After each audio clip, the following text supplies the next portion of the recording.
Burkina Faso is the poorest country, Mali is the poorest country, Niger is the poorest country. We are ranked among the last. Very well, if we are as poor as they say, but when the time came to take responsibility, we asked these masters to leave. Why don't they want to leave? When we take the case of Niger, for over 40 years, some countries have been exploiting uranium to produce energy for themselves. From Ottawa to Paris, the streets are lit up. That's the light. But in Niger, it's darkness that is served to us. When you go to our states, our lands are riddled with holes, everywhere in search of precious metals like gold, but often there isn't even the slightest accessible road to reach the areas where they exploit gold, let alone some basic social services. That's why we decided to revolt and take the destiny of our countries into our own hands.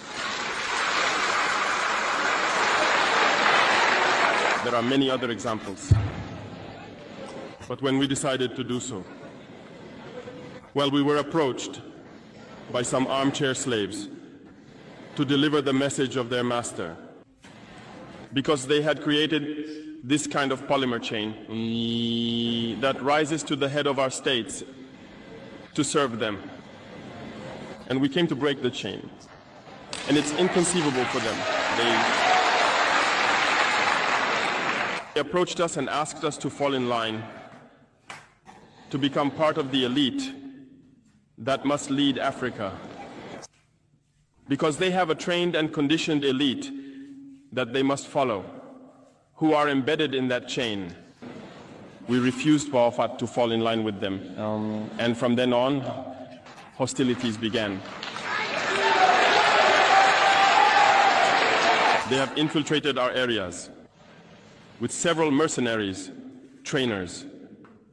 Agents have descended into the Sahel, hoping to carry out barbaric, cowardly attacks against our populations, hoping to incite them to revolt. In addition to these on-the-ground attacks, communication attacks, manipulation, and disinformation are rampant in their ranks.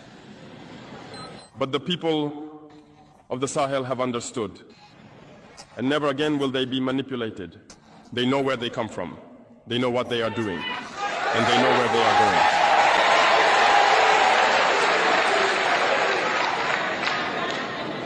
going. We will no longer allow this.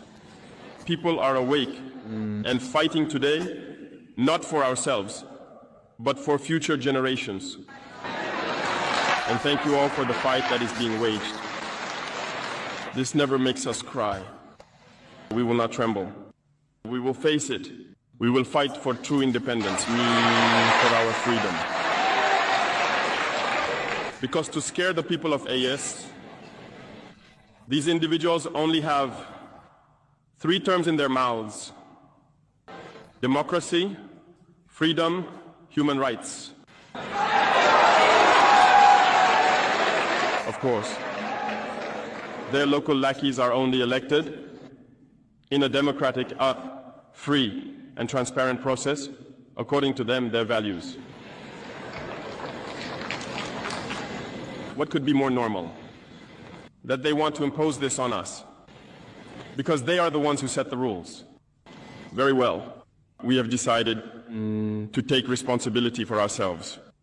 That's why on July 26, 2023, when Niger decided to turn the page, the armchair slaves and their masters got on their high horses.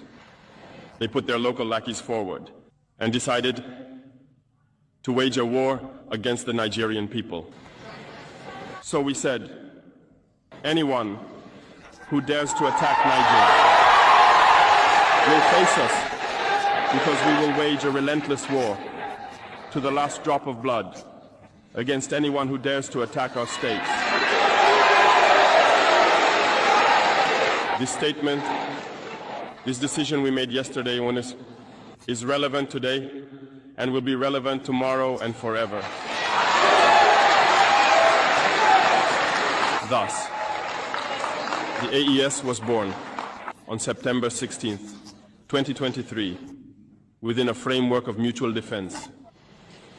But we deemed it necessary to extend and expand the architecture of the AES. What brings us together today should allow us to venture into other areas beyond defense, notably finance and economy, infrastructure, health, education, and so on. I hope that these moments will be a story we write for the AES, but especially for Africa and the entire world.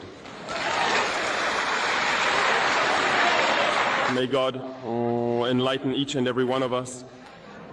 May God inspire us in these tasks entrusted to us. And above all, when we carry out our work, let us keep one thing in mind: the supreme interest of our populations. With that, we pray once again to the good Lord to accompany us all in our various tasks, to protect our fighters, who, thanks to them, allow us to sit here and discuss the future of our states.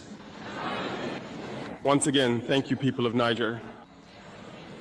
Be united and in solidarity. People of the AES, the homeland or death.